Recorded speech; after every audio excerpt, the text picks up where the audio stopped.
The morning sun stretched over Njoro, painting the sky with shades of gold.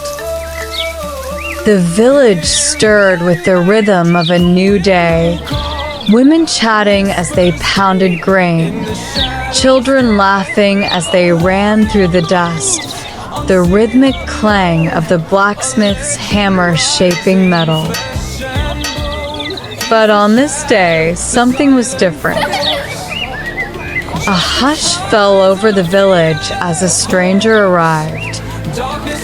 He was an old man, wrapped in a cloak of deep red, his walking staff tapping softly against the ground. His presence commanded attention, though his steps were slow and measured. Villagers whispered among themselves, "Who is he? What does he seek in Njoro?" But the old man had no interest in trade or shelter. He moved with purpose, his sharp eyes scanning the crowd. And then he spoke. "I seek the one they call the Shadow." His voice rang through the quiet air. Mzee Bahati had come to Njoro.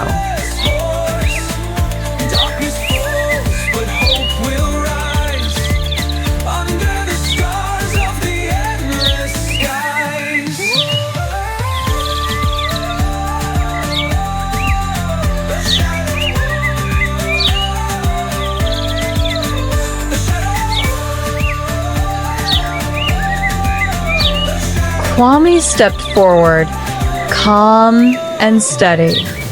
He knew of this man, Mzee Bahati, a warrior of legend, a trainer of the greatest fighters. "Elder, I am a fighter.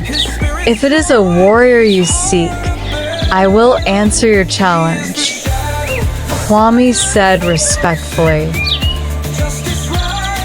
Bahati studied him for a moment before speaking. "A fighter, you say? We shall see if you are more than that." Then, without warning, Bahati drove his staff into the ground. "Face me and prove your worth." A gust of wind swept through the village.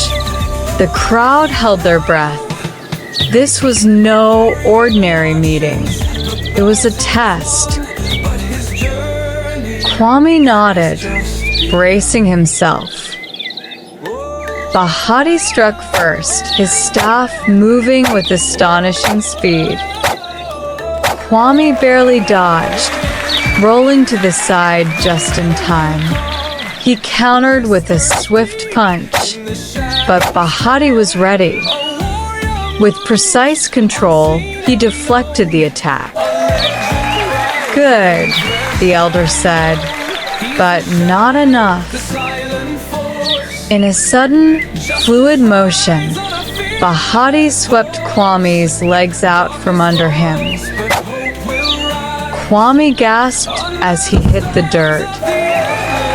Bahati's strength was more than physical, it was calculated, disciplined.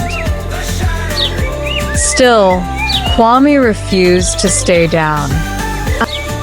"I won't fall so easily," he said, determination burning in his eyes. "The shadow never gives up." Bahati smiled, impressed but not satisfied. "Strength is not just in the body, but in the mind," he said. "Follow me if you can." Without another word, he turned and walked away. Kwame followed. Through dense forests, across rivers, over jagged rocks. Bahati led him deeper into the wilderness. Hours passed. The sun climbed higher, burning against Kwame's skin. Sweat dripped down his back, but he pushed forward. I will not quit, he gritted out through clenched teeth. Bahati glanced at him and nodded approvingly. A warrior's path is one of endurance, he said. As night fell, they sat by a small fire. The flames flickered, casting long shadows. Bahati's eyes studied Kwame, searching for something deeper. Strength and endurance mean nothing without wisdom, he said at last. Tell me, Kwame, what is the greatest weapon a warrior has? Kwame looked into the fire, his thoughts steady. Then he answered, not fists, not weapons, the mind. A warrior must think before he strikes. For a long moment, Bahati was silent.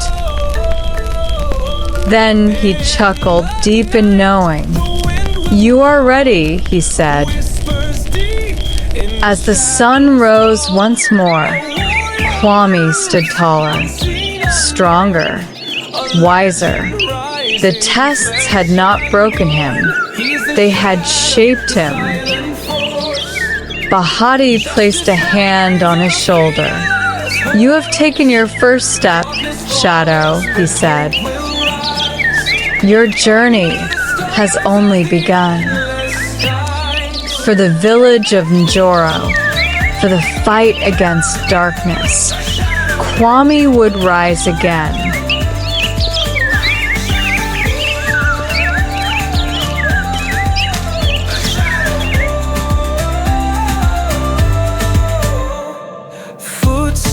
Vanish in the sand, a guiding hand to protect this land. He fights with wind.